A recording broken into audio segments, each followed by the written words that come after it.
യാത്ര ഇഷ്ടപ്പെടുന്നവർക്കായി മൂന്നാർ, മറയൂർ, കാന്തല്ലൂർ എന്നിവിടങ്ങളിലേക്ക് കുറഞ്ഞ ചെലവിൽ യാത്ര ചെയ്യാൻ വീണ്ടും അവസരം ഒരുക്കുകയാണ് KSRTC പുതുക്കാട് ഡിപ്പോ. പുതുക്കാട് ഡിപ്പോയുടെ കീഴിലെ രണ്ടാമത്തെ ബജറ്റ് ടൂറിസം യാത്ര ഡിസംബർ 8-നാണ്. രാവിലെ 5:15-നാണ് യാത്ര ആരംഭിക്കുന്നത്.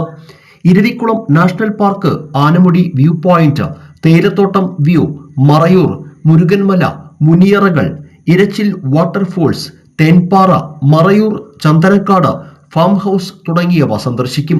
ഉച്ചഭക്ഷണവും ജീപ്പ് സഫാരിയും അടക്കം 1400 രൂപയാണ് നിരക്ക്. നവംബർ 24-നായിരുന്നു പുതുക്കാട് ഡിപ്പോയിൽ നിന്നുള്ള ആദ്യ യാത്ര.